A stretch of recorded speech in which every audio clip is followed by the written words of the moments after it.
is still to come. At EUG, we train leaders since 1993.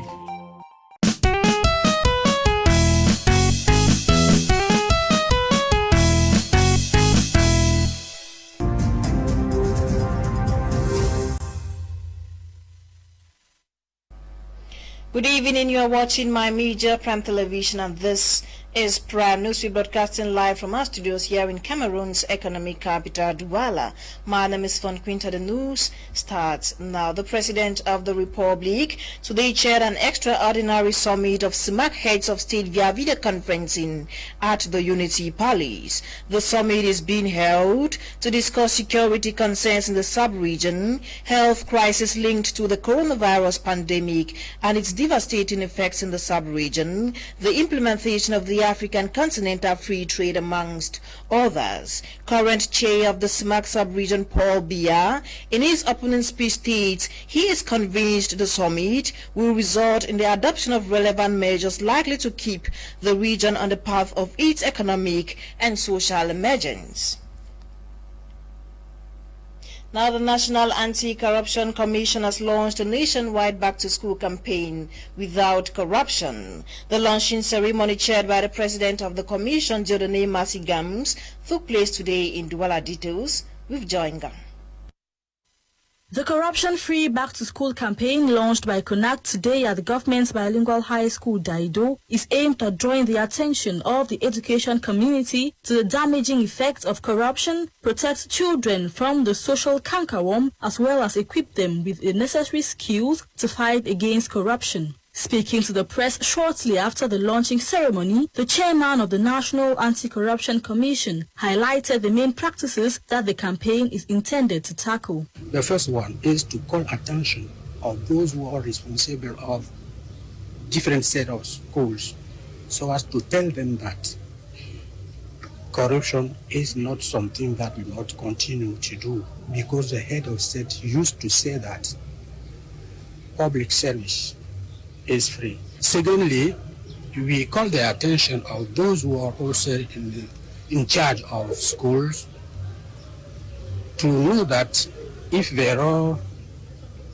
cases of corruption which are denounced, we will follow and conduct those who are guilty to the court. Douala, being one of the most populated cities in Cameroon, has produced the highest number of complaints relating to enrollment and the management of PTA levies. The perception of corruption in the littoral is a little bit higher, and it's about 6.25 over 10. And we have also the problem of crisis coming from two regions, Anglophone two regions, and we think that many students or many children come here and they want to have places, and it is possible that bribery and corruption can be done. The administrative officials present at the launch ceremony promised to put in their support for the effectiveness of the campaign. We are going to pace them so that everybody passing will read and be conscious of the fact that it is something they ought not to do. The launching ceremony ended with the handing of campaign kits to top administrative authorities of the region. Worthy of note is the fact that the first anti-corruption board with the inscription "Public Service is Free" was pasted by the chairman himself at the government bilingual high school GBHS Daido. From Douala, the campaign will continue in other localities and schools throughout the seamstress in Douala says the affluence is without enthusiasm. Apparently this year, demands are low. There is no affluence. We are left with less than 2 weeks into school resumption, but commands are limited. We don't know why, but the materials are already here. So we await the parents now. Maybe at the last minute, things will get better. But as for now, nothing is moving. We don't know if the children will wear their old uniforms. Nonetheless, we keep our fingers crossed. Madame Alice is another seamstress who also shares her opinion on the flow of business on her part. Parents have been placing orders on my part, but others say they await the payment of their salaries before they can come and place their orders. So for now, business is progressing at an arithmetic rate, since many parents are waiting on the end of month for their salaries to be paid. Others also want to know if their children will make the GCE before knowing the schools where they will be enrolled to study. Talking further to Annie Foku, unlike the previous years where she had been lucky to receive commands from schools to sew uniforms for pupils and students, this year, not even a single school has contacted her for such demands. However, she says she still remains optimistic, trusting her pace. If a school places its command, I can prepare even 2 to 4 months before resumption. I sew to suit all shapes and sizes, from the nursery to the high school levels. For a day, I can sew 5 to 6 uniforms. But now that there are no demands, I'm taking my time. Nonetheless, despite the low demands, everyone is putting hands on deck to ensure that deliveries are made on time. Still ahead, prices of some basic commodities in markets in Douala have witnessed an increase. Student journalist on internship Bate Susan visited the Bonamusadi market and compiled the following report. The rampant hike in prices of basic commodities in Cameroon has been attributed to the outburst of the COVID-19 pandemic by many buyers in the market. According to a vendor in the Bonamusadi market, since the coming of the COVID-19 to the country and subsequent closure of borders, basic commodities like rice, vegetable oil, just to name a few, have witnessed a drastic increase in their prices, being that there isn't a free flow of these commodities into the country.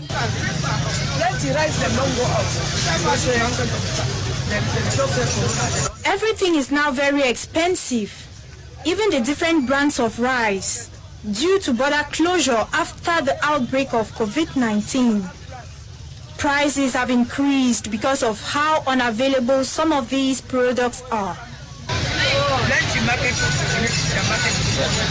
Another seller who spoke to us off camera says a bag of onion that was sold at about 44,000 francs 2 months ago is now sold at about 64,000 francs. On the part of the buyers, they explain that feeding in their various homes has not been easy. They complain of the everyday increase in the prices of basic commodities. Others say this increase cannot be blamed only on the COVID-19 pandemic, but equally on the socio-political states of the country. Both sellers and buyers lament and call on those in charge to do something regarding this increase in the prices of basic commodities. Now, Cameroon's defense and security forces have cleared off roadblocks on the Bamendabali stretch, which had remained blocked for over a month. Student journalist on internship Nuba Naivona has details of this story.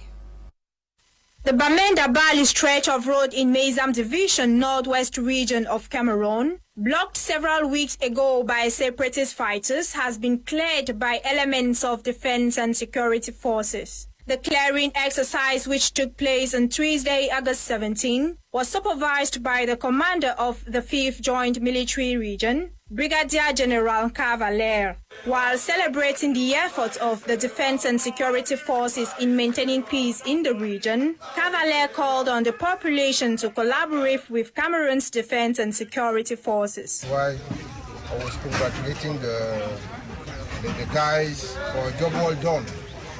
Though we know we still have a lot to do because we still have a lot of those tourists here in Bali.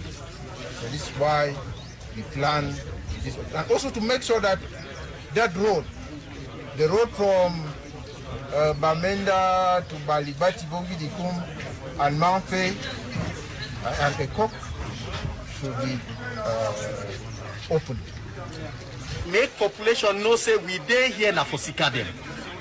We mission where we get na for can protect them, themselves and their property. So wait till where it happen for Bali. We no get any reaction from their population for can't talk say this, so we condemn this thing. A few people, at least, they sympathize with the forces. The thing I want to talk and say, as of today, we still think say we'll never get enough collaboration from the population. The population all over, not only Bali, the whole of Northwest, they must make sure say they collaborate with the forces. Because now for Sika them, we there on mission for here. It should be recalled that circulation on the 19-kilometer Bamendabali road has since July 18 been paralyzed. On the 17th of July 2021, the ambush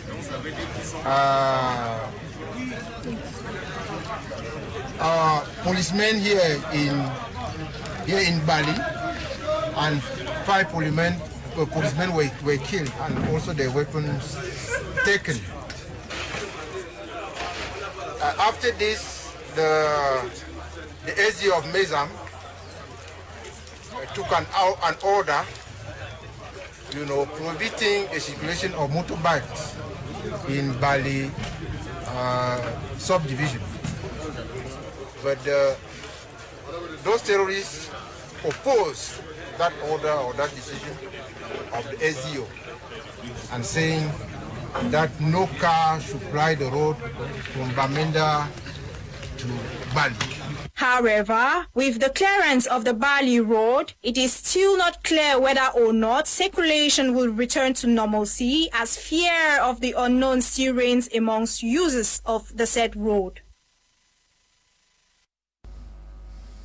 The second graduation of the Cameroon Baptist Convention Health Services Regional Center for Excellence took place recently at the CBC Health Service Complex Mutengene, Southwest region of Cameroon.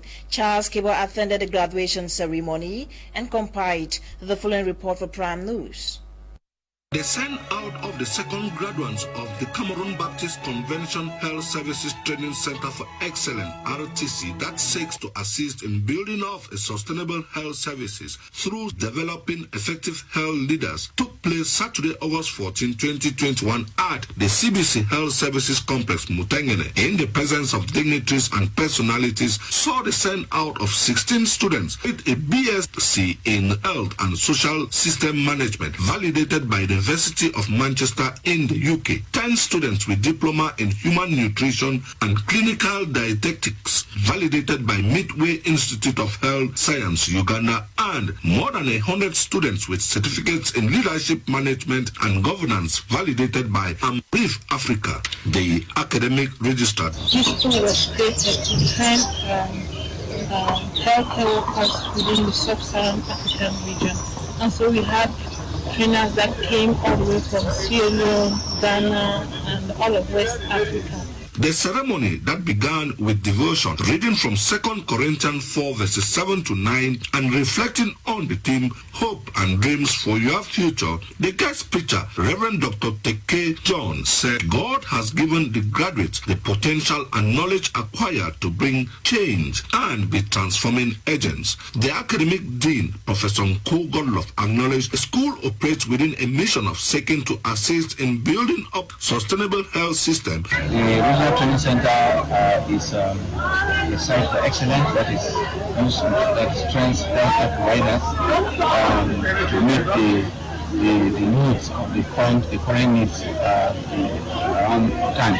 To the graduates, through the students' representative, we have been tutored, we have been given the opportunity to do research, to study around the communities, issues affecting healthcare. Professor T. Pius Mufi, his representative, and that of the executive president of the Cameroon Baptist Convention, Reverend Dr. Ditame, extend congratulations to the management and staff of RTC, said, as a church are doing all in holistic passion, encourage the graduates to uphold and continue to shine the light. An academic discourse on the theme, developing effective leadership for Sustainable Healthcare Delivery, presented by Professor Ayonge Samuel, said their going out should be responsible in leadership activities in delivering healthcare services. A second assistant DO for Tico and the regional delegate for public health both appealed to the Cameroon Baptist Convention the center be open to other denominations. Students from far and near, the graduates are qualified to work within government, private institutions, communities, council, and NGOs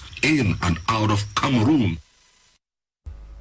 Humanitarian organizations operating in the crisis-affected northwest and southwest regions of Cameroon are calling on warring parties to ensure a conducive environment for them to carry out their humanitarian activities. The concern was re-echoed during this year's World Humanitarian Day celebrated in Boya under the theme, Humanitarians Are Not a Target. Clarice Ekowe with details.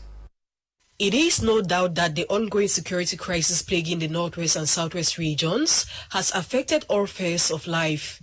The case of humanitarian workers is not different, as some humanitarian workers have either lost their lives while others have been kidnapped as they venture out to provide humanitarian services to those in need. Celebrating this year's World Humanitarian Day, these, among other challenges facing humanitarian workers, was bolded. Today we are celebrating International Day by humanitarians. It's a very humanitarian day, and it's very significant because it's coming at a time when a lot of humanitarian actors have been targeted, have been kidnapped, have been killed. You know, a lot of our colleagues in the field have been kidnapped over the years, especially in the context of this crisis. And so we're using this opportunity to basically raise awareness that humanitarian actors are never a target. Naturally, we understand the context in which we face in the Southwest region. Today we are celebrating in Southwest region to remember those that are actually falling as a result of the crisis. As Ndape Sali, another humanitarian worker, added, the objective of this football game is to show unity and love among ourselves. It means if there is a case somewhere, you can refer the case to your other colleague so that you can carry on the activities. Well aware of the challenges facing humanitarian workers, the head of OCHA sub-office in the northwest and southwest regions of Cameroon, Ali Dawood, used this year's World Humanitarian Day celebration to encourage humanitarian workers not to relent their efforts as there are people in dire need of their services.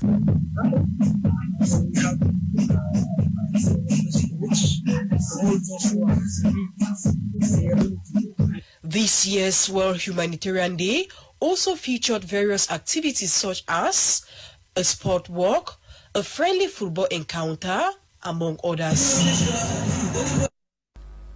On our health page, Bokengo will be focused on maternal and child mortality, and according to the World Health Organization, a pregnant woman or newborn dies every 11 seconds somewhere around the world, with most of these deaths said to be preventable. Details right ahead. Antenatal care is a preventive health care given to a pregnant woman during pregnancy to help provide information about pregnancy, lifestyle, complications, and delivery. Antenatal care is all about health care given to a pregnant woman. It's a care given to all pregnant women to reduce the risk of pregnancy complications. Secondly, antenatal care is for you to plan yourself for delivery, with complications that include stillbirth, miscarriage, high blood pressure, preeclampsia, infections, depression, anxiety, hormonal changes, mood swings, and more during pregnancy. Many pregnant women still miss antenatal rendezvous, making themselves vulnerable to some pregnancy hazards. Many women in a society, they don't plan themselves for labor. That's why when they go to the hospital, they face difficulties. They are unable to cooperate with the midwives. So with them to have a good knowledge during antenatal care, we actually is the work for a midwife and is a normal delivery. Worthy of note is the fact that underlying health conditions can be revealed during antenatal care visits. During the antenatal care, what we do is the first visit, they check if the baby actually is in the uterus or is actually a baby, because at times it's not actually a baby, but you feel you have all the complications, you have all the signs and symptoms of pregnancy. It should be borne in mind that an estimated 2.8 million pregnant women die yearly due to lack of advanced know-how, unethical beliefs, and poor lifestyle choices during pregnancy. News out of the country. A Kenyan doctor based in the United Kingdom has been charged in court for selling a COVID-19 remedy. Details on these and top stories in Africa with Alin Sama. Let's start off in Ethiopia, where at least 7 people have lost their lives following heavy rain in the capital Addis Ababa, as rivers burst their banks, causing heavy flooding. Adanek Abiye, the city's mayor, in a tweet said that the damage to life and property was severe in several areas. Addis Ababa reports say dozens were injured and were being treated in different hospitals. The mayor expressed her deepest grief for flood victims, adding that the city has learned the need to do more to minimize impact of heavy rains during rainy seasons.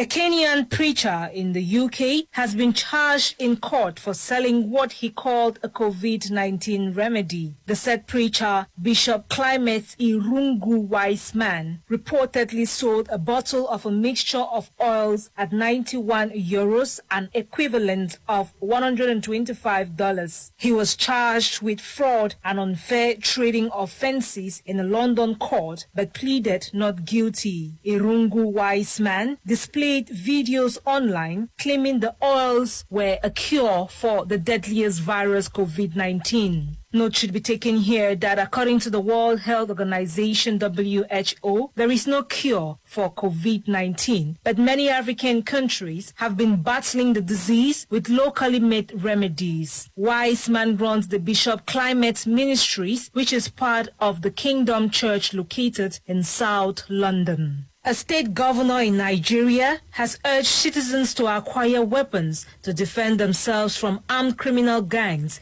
carrying out kidnappings for ransom.